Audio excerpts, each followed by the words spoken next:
Today's episode 5, my transition. I go back a decade and a half prior to my transition and I talk about the dynamics of my life. My name is Jessica Madden. On my YouTube channel, I talk about inspiring ideas, all about resilience, courage, fortitude, and most of all, strength. I'm going to remind you once again that the 100th YouTube subscriber will receive a free gift which I will ship around the world. Wherever you are, it'll be for free. I am so excited about my journey here on YouTube, and I'm giving away a free gift to my 100th YouTube subscriber. My YouTube channel has totally changed since June 2018, and I'm really excited and passionate about it. That's why I'm giving away that free gift. Right, let's jump right into it. My transition, going back a decade and a half prior. So we're roughly up to about the year 2000, 2001, so we've covered roughly about a year so far. And like I said in my last video, marital prospects started coming up because my learning partner, who was my Rosh Yeshiva, the dean at the Yeshiva, was bringing up the concept and the idea of meeting somebody for marriage. Now, marriage prospect came up prior to that, but I managed to distill it. But when my Rosh Yeshiva, the dean of the Yeshiva, started pressing on me, it became quite hard to distill, and it became a bit of a problem. So the first time marital prospect came up was actually about a little less than a year prior to when my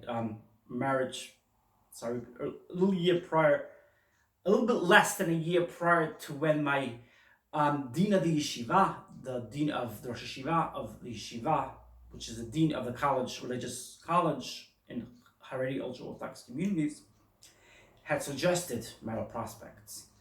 The first time marital prospect came up was in February 2000, basically. Shortly after the Y2K millennium crisis, as many of you remember, those of you who are millennials remember the Y2K millennium crisis. It was about 2 months thereafter when the first marital prospect came up, and that marital prospect ended up being my prospective marriage partner, who I met and married a year and a half later. But at the time when it came up the first time, I said, no thank you. And the reason was because I'm in Israel, I'm in America, I'm not looking to live in the UK. I really had no interest in living in the UK. So I was able to forfeit that one quite well. I just thought I'd point out as well that marriage was not an option for me as far as I was concerned. And I pointed this out in my last video, that marriage to a woman was just not an option for me. And I had to do whatever I could. A lot of the raw memories are coming back, and I had to do whatever I could to forfeit any prospect of marriage. I've spoken about this in my last video, and that is that this is my journey, and I will not accept in any way, in any shape or form, any burden of responsibility on any other human being. Nobody's responsible for my journey, only I am. I control every part of my life, and it's beautiful. So I actually ended up succumbing to the mounting pressure, delaying things whilst pretending that I wasn't interested in marriage. Just didn't work anymore. So I succumbed to the mounting pressure. Now it was the dean of the Yeshiva, the Rosh Yeshiva, I keep on saying my marriage partner, but he wasn't my marriage partner. He was my learning partner at the time, and he said to me, that's it, you have to get married. And I gave in. I said, that's it, I'm not fighting this anymore. I gave in knowing that there was no one that could help me, with this dilemma, with this dichotomy, with this discerning issue. It was scary, it was frustrating, and I kind of compared it to being like a tractor trailer heading at me. I just wasn't prepared to stand in the way of a tractor trailer anymore. That's basically how it felt at the time. It was very scary. It was very, very scary, and I just could not do anything about the pressure all around me. And nobody actually knew what I was grappling with, what I was struggling with. So if somebody wanted to think about blaming somebody, there's no point, because it was me struggling with this dilemma. Transgender was unheard of at the time. I played my part. I met a few prospective candidates, marital candidates. While in my subconscious mind, I hoped nothing would work out. I still hope that nothing would work out, but a part of me just sort of surrendered and said, okay, I'm going to do it. It's going to work out somehow. It has to work out somehow. So I want it to work out somehow.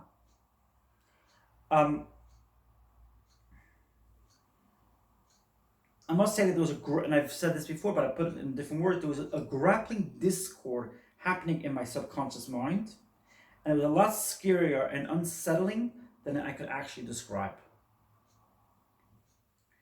I was extremely religious and conservative at the time, not because I actually understood why I was extremely conservative and religious at the time. I just knew I was, and I had very religious and conservative beliefs.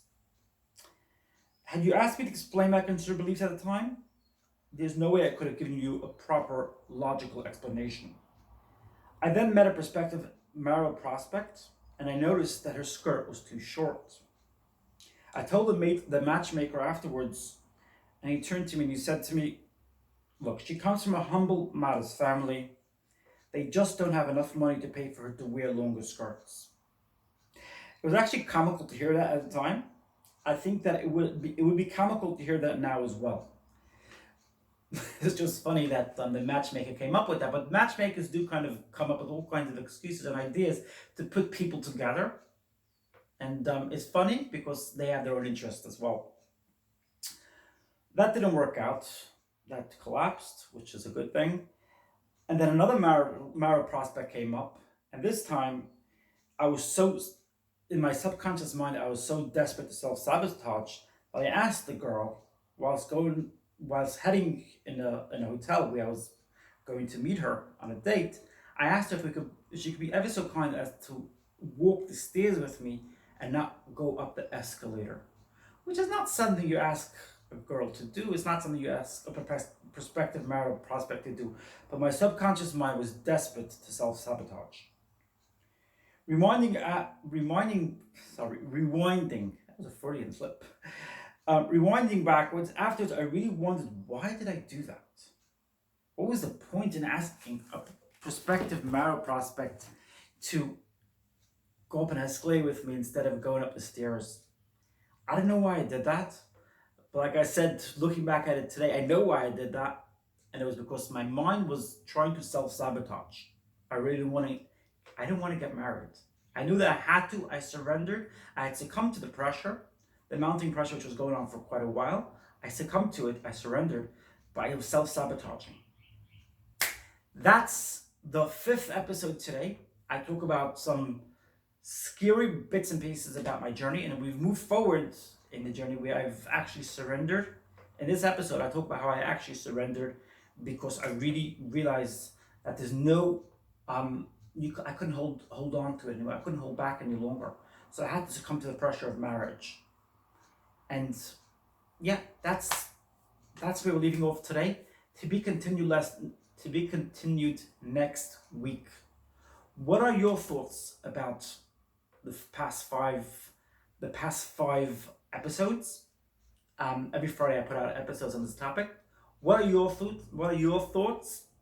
And if you like the video, please put the like button. If you haven't subscribed yet, press that subscribe button. I remind you once again that the 100th YouTube subscriber will receive a free gift, which I will ship wherever you are around the world for free.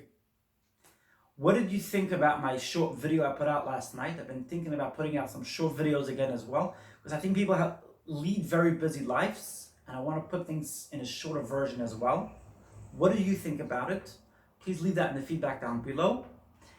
And reminding you once again that I can be contacted on LinkedIn, on Facebook, on Instagram, and on email and down below.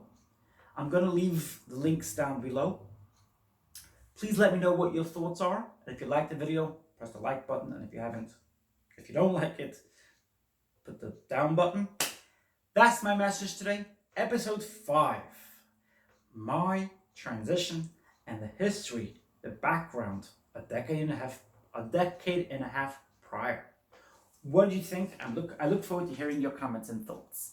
I look forward to seeing you in my next video. Oh, and if you liked the video, please share it with friends. I want to bring more successful subscribers here. We have already a community of successful people. I've spoken to a few subscribers and they have been successful in many areas of their lives. I want to bring more. I want to help people as much as I could.